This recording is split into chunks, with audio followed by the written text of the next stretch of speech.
먼저 본문 말씀을 살펴보도록 하겠습니다.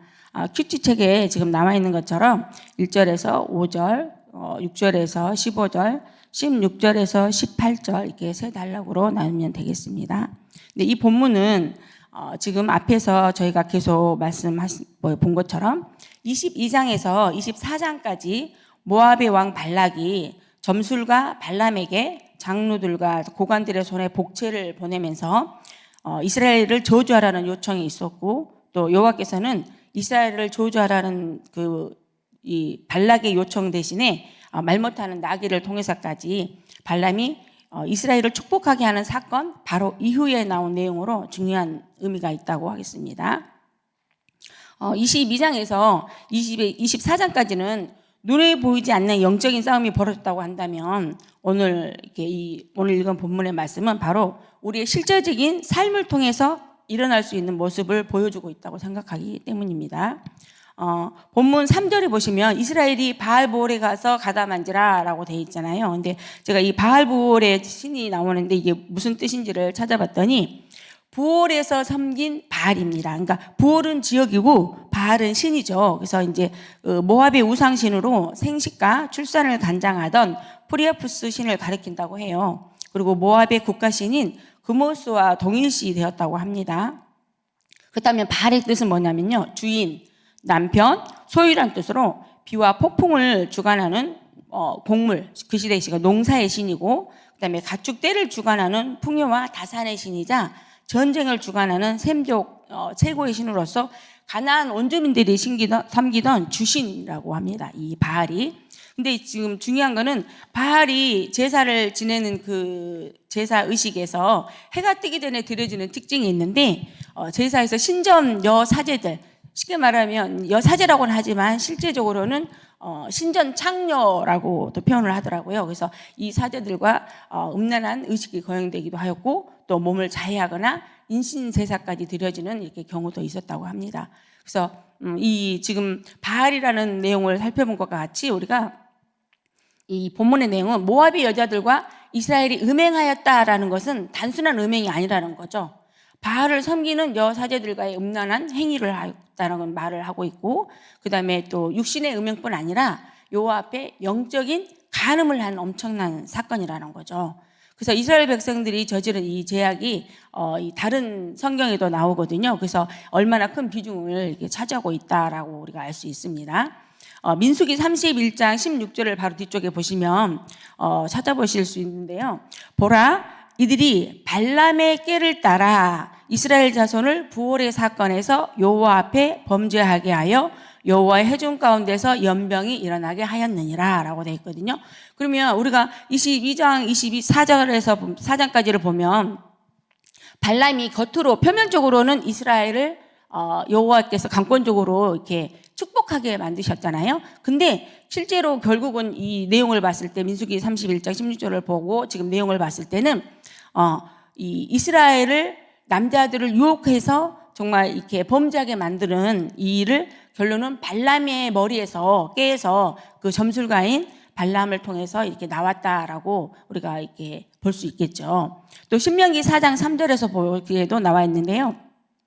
여호와께서 바알보올의 일로 말미암아 행하신 바를 너희가 눈으로 보았거니와 바알보올을 따른 모든 사람을 너희의 하나님 여호와께서 너희 가운데에서 멸망시키셨으되 이렇게 나와 있어요. 그러니까 지금 이 사건이 그냥 단순하게 여기서만 끝난 게 아니라는 거죠. 또 호세아 9장 10절에서도 뭐라고 되어 있냐면요. 옛적에 내가 이스라엘을 만나기를 광야에서 포도를 만난 같이 하였으며 너희 조상들을 보기를 무화과 나무에서 처음 맺힌 첫 열매를 봄같이 하였거늘 그들이 바알보올에게 가서 부끄러운 우상에게 몸을 들임으로 저희가 사랑하는 우상같이 가증하여 줬도다 라고 나와 있습니다. 또 시편 106편에도 나와 있어요. 28절 31절에 보시면 그들이 또 부올의 바알과 연합하여 죽은 자에게 제사한 음식을 먹어서 그 행위로 주를 경노하게 함으로써 재앙이 그들 중에 크게 유행하였도다. 그때에 비느하스가 일어서서 중재하니 이에 재앙이 그쳤도다. 이 일이 그의 의로 인정되었으니 대대로 영원까지로다. 이렇게 되어 있습니다. 그래서 지금 이 민수기 25장에 일어난 사건은 그냥 단순한 사건이 아니라 이스라엘 백성들에게 반복적으로 영적 간음, 영적 교훈의 말씀으로 이게 성경에서 사용되고 있음을 우리가 알 수 있습니다. 그러면 지금 이제 단락을 보시겠는데요. 첫 단락인 1절에서 5절의 말씀을 살펴보면 1절에 이스라엘이 시딤에 머물러 있더니 그렇게 되어 있잖아요. 그럼 이 시딤이라는 지역은 뭐냐면요. 이스라엘 백성들이 지금 가나안 정복을 앞두고 마지막으로 머문 장소이고 가나안 땅을 마주보고 있는 지역이에요. 그래서 이스라엘 백성을 향한 하나님의 진노는 그 어느 때보다 더 강력할 수밖에 없었을 거라고 제가 생각이 들더라고요. 그래서 이 1절에 보시면 그래서 그 모압의 백성이 모압 여자들과 음행하기를 시작하니라 되어 있잖아요. 그러면 또 2절에 보면 그 여자들이 자기 신들에게 제사할 때 이스라엘 백성을 청하며 백성이 먹고 그들의 신들에게 절함으로 되어 있어요. 그러면 절에 따라 절을 하고 제물을 먹는 모습이 나와요. 그 다음 3절에 이제 바알볼에 가담으로써 여호와가 진노했다라고 되어 있잖아요. 그리고 4절에는 뭐라고 했냐면 모세에게 말씀하셔가지고 태양을 향하여 여호와 앞에 목매어 달라. 그 백성의 수령들을 잡아서라고 말하거든요. 근데 목매어 달라라는 이런 진노가 성경 또 다른데 어디 나왔나라고 제가 찾아봤는데 제가 찾아보기에는 여기밖에 없는 것 같더라고요. 그러니까 그 정도로 하나님께서 이 영적 간음을 한 이스라엘 백성에게 목을 매어 죽이라고 할 정도까지 명령을 하셨어요. 지금 더군다나 수령들을. 그러니까 여기서 저희가 볼 수 있는 거는 일반인 백성이 아니라 수령들도 그 일에 가담을 했다라는 거죠.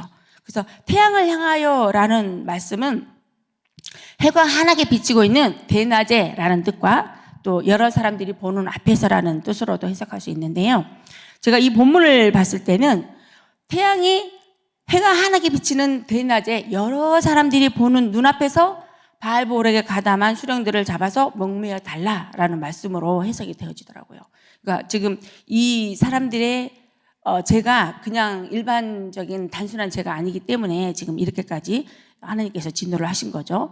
또 두 번째 단락 6절에서 15절 말씀을 보면 6절에 이스라엘 자손의 온 회중이 해방문에서 울 때에 이스라엘 자손 한 사람이 모세와 온 회중의 눈앞에 미디안의 한 여인을 데리고 그의 형제로 온지라 라고 되어 있잖아요. 그러면 지금 이 상황을 살펴보면 지금 해방문에서 온 회중이 울고 있고 또 모세가 보고 있고 모든 사람이 보는 눈앞에서 이스라엘 사람이 지금 한 남자가 여인을 데리고 왔어요. 지금 진중에 엄청난 사건이 일어났는데 지금 요 4, 5절에 지금 진노가 일어서 목매어 달라 죽이는 이런 사건들을 보면서 이 회중에는 정말 뭔가 울고 불고 아비규환 같은 이런 사건이 펼쳐진 상황에서 그 상황 속에서 오직 자신의 뭔가 육체의 종욕에 이끌려서 뭐 어떤 상황이나 또 이런 주변의 사람들이 이렇게 보이지도 않고 이렇게 하고 이 사단의 뭔가 속성을 제가 봤어요. 이렇게 사단에게 잡힌 사람은 앞뒤 분간이 안 되고 주변이 보여지지 않고 오직 내 육신의 종욕을 따라서 이렇게 끌려갈 수밖에 없는 이런 적나라한 모습이 이게 나와 있지 않나라는 생각을 했습니다. 그래서 우리는 이 세상을 살아가고 있는 모든 사람들에게는 뭐 여자 남자를 막론하고 수많은 사람들에게 사단은 육체의 종욕인 음란을 통해서 가장 쉽게 무너뜨리고 있죠. 그래서 결국 가정을 무너뜨리고 또 파탄나게 만드는 이런 사건들 뭐 뉴스나 언론 매체들을 통해서 우리가 잘 보고 있고 또 주변에서도 막 이런 일들이 많이 일어났잖아요. 그래서 강력한 도구로 뭔가 육체의 이런 종욕의 음란을 통해서 귀신들이 일하고 있음을 우리가 늘 깨워서 기억해야 된다라는 생각을 했고요. 또 이렇게 사단의 속성을 통해서 이렇게 음란에 잡히면은 너무나도 강력해서 이렇게 한번 붙들리게 되면 뭔가 아내나 남편, 자녀 그 누구도 보이지 않는 정말 눈에 보이지도 않고 보이지도 못하게 하는 이런 눈을 가려서 뭔가 오직 육체의 종욕을 따라 끌려가게 함으로써 결론은 사망의 늪으로 빠지게 하는 이게 뭔가 사단의 속성이 잘 나타나 있다고 보였었습니다.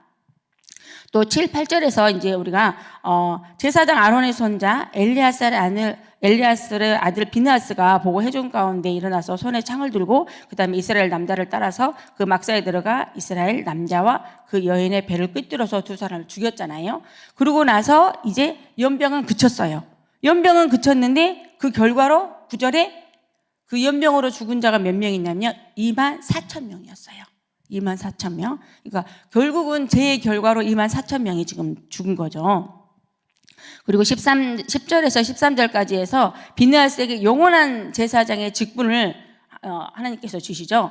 여호와께서 모세에게 말씀하여 이르시되 제사장 아론의 손자 엘리아살의 아들 비느하스가 내 질투심으로 질투하여 이스라엘 자손 중에서 내 노를 돌이켜서 내 질투심으로 그들을 소멸하지 않게 하였도다.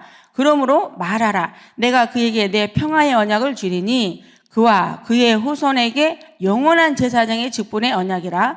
그가 그의 하나님을 위하여 질투하여 이스라엘 자손을 속죄하였음이니라. 이렇게 되어 있어요. 그래서 13절 후반부에 보면 그가 그의 하나님을 위하여 질투하여 이스라엘 자손을 속죄하였음이라 되어 있잖아요. 그러니까 비느하스가 하나님을 향한 거룩한 분노로 인하여 손에 창을 들고 이스라엘 남자와 미디안 여자를 죽였을 때 하나님께서는 나를 향한 질투심으로 비느하스가 이와 같이 일을 행했다라고 하면서 영원한 제사장의 직분의 언약을 지금 약속을 하시는 거죠.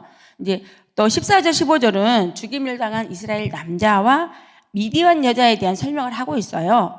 근데 여기서 봤을 때 제가 좀 중요한 메시지가 있다고 생각을 했어요. 저는. 왜냐하면 한 사람의 지도자가 얼마나 중요한가라는 걸 좀 생각해 보게 됐어요. 왜냐하면 죽임을 당한 이스라엘 남자는 시므온인의 조상의 가문 중 한 지도자 시므리라고 설명을 하고 있잖아요. 또 미디안 죽인 여인 또한 미디안 백성의 한 조상의 가문의 수령의 딸 고스비다고 나와 있어요. 그래서 뭔가 영적인 지도자가 잘못된 길을 선택하거나 그 밑에 백성들을 잘못 인도했을 때는 지금 4절 5절과 같은 목매어 달아 죽이는 이런 결과가 나오고 수많은 또 사람들이 비참한 결과를 마주할 수 있다. 그걸로 인해서 고통을 많은 백성들이 지금 전체가 다 겪고 있는 거잖아요. 그리고 이제 마지막 단락 16절에서 18절의 말씀은 바알보올의 사건하고 고스비 사건을 통해서 미디안들을 이제 여호와께서 치라 그러잖아요. 그러면서 이 명령하시는 내용으로 인해서 민수기 25장이 끝을 맺습니다. 근데 이제 저는 오늘 말씀의 주제를 지금 13절에서 15절의 말씀을 통해서 잡았어요. 그래서 이 말씀을 읽으면서 그래 비느하스가 하나님을 위해 질투했다라는 그 말씀이 되게 강력하고 왔고 그다음에 지도자들의 내용이 저한테 들어왔기 때문에 하나님을 위하여 질투하는 지도자인가라고 제가 정해보았습니다. 우리는 과연 비느하스가 하나님을 위하여 질투함으로 이스라엘 남자와 미디안 여자를 창으로 꿰뚫어 죽인 것처럼 우리의 모든 지금 현재 삶이 하나님을 위하여 살아가고 있나라는 생각을 좀 해보게 되었어요. 제가 지금 큰나무교회를 통해서 복음을 만나고 이렇게 이제 복음을 듣고 살아오는 시간이 꽤 오래됐습니다. 근데 저희 남편 집사님과 이렇게 수많은 저를 아시는 분들은 아시겠지만 영적 싸움과 뭐 고난, 박해 이런 속에서도 버티고 지금까지 올 수 있었던 거는 결국의 원동력은 하나님께서 주신 이 복음 때문이었다라는 것을 제가 고백을 합니다. 이 시간에 정말 하나님 아버지께서 저를 아무런 조건 없이 사랑하신 것 같이 뭔가 또 저와 같이 고통받는 살고 있는 많은 영혼들이 있잖아요. 그래서 그들을 살리라고 정말 한없이 저 부족하거든요. 그리고 또 삶에 많은 상처투성이인 저를 불렀어요. 그래서 연약한 저를 부르시고 또 택하셨어요. 그래서 저를 부르시고 택하셨다는 그 하나님의 소명 의식을 가지고 지금까지 제가 달려올 수 있었다라고 이 시간 여러분들 앞에서 고백을 할 수 있을 것 같습니다. 근데 지금도 저희 가정이 온전하게 되어지진 않았고 지금도 영적 싸움을 하고 있습니다. 근데 현재도 복음의 이렇게 반석 위에서 정말 온전한 가정이 세워질 수 있도록 위해서 정말 싸우고 있는 중입니다. 근데 가장 지금 이런 싸움 속에서 감사한 거는 지금은 남편 집사님과 어쨌든 영적인 대화를 할 수 있다라는 거, 영적인 대화가 된다라는 게 너무 감사하고요. 또 말씀을 통해서 깨달은 말씀을 뭔가 서로 나눌 수 있다라는 게 너무 감사한 것 같아요. 전에는 이 대화 자체가 안 됐어요. 정말 뭔가 모든 게 오해하고 교회에 대한 것들도 비판하고 이런 것들 속에서 참 힘들었는데 지금은 그런 것들이 되어진다는 게 너무 감사한 것 같아요. 그렇지만 지금도 우리가 뭐 사실적으로 내면에서 일어나는 뭔가 생각, 마음, 뭐 이런 감정에는 속을 때도 있죠. 근데도 정말 그렇지만 영적 싸움을 할 수 있다, 하고 있다.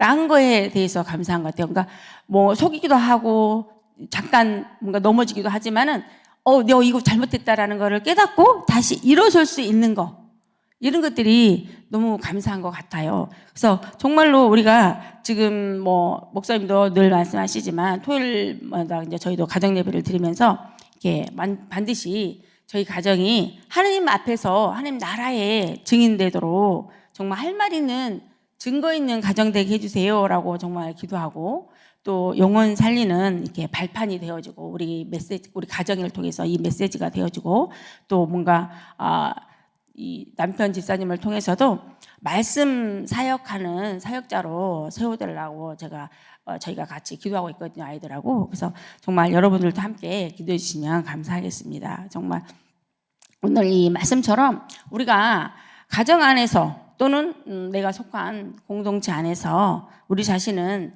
정말 이 비누아스와 같이 영적인 하나님 앞에 하나님 나라를 위한 질투심을 가지고 내가 지도자로 또는 리더로 사회중되고 있나라는 것들을 한번 질문해 보시는 시간이 되시면 좋을 것 같고요. 그렇지만 제가 생각하기에는 우리 큰나무교회 모든 성도님들은 복음 안에서 정말 복음을 위해서 지금 살아가고 계시잖아요, 오직. 그래서 비누아스와 같이 하나님을 위하여 질투하시는 모든 지도자들이라고 저는 믿습니다. 그래서 정말 우리의 가정 안에서 오늘 이 주일 이번 주 강좌 말씀처럼 가정 안에서 영적 지도자로 정말 영광스러운 영적인 가정교회를 세워나가시기를 소망하고, 또 이게 목장이나 우리가 속한 공동체 속에서도 그리스도의 선한 뭔가 일꾼으로 비누아스와 같이 하나님을 위하여 질투하는 그런 선한 영향력을 끼치는 영적인 지도자들이 되시길 소망합니다. 잠깐 기도하고 마치도록 하겠습니다. 하나님 아버지 감사합니다. 부족한 여정을 통해서 깨달은 말씀을 잠깐 이렇게 나눌 수 있도록 은혜 주셔서 감사합니다. 비누아스가 하나님을 위하여 질투함으로 영혼 유기로 가늠한 사람을 주저함 없이 처단한 것처럼 우리의 삶의 모든 영역에서 정말 하나님을 위한 거룩한 의의 분열을 일으킬 수 있는 저희들의 삶이 되어지게 하여 주시고, 늘 깨어있으므로 가정과 사역 현장에서 영적인 선한 영향력을 끼칠 수 있는 오늘 하루가 되어질 수 있도록 하나님께서 은혜를 부어 주시옵소서. 오늘도 우리와 함께 하시는 예수 그리스도의 이름으로 감사함으로 기도드립니다. 아멘.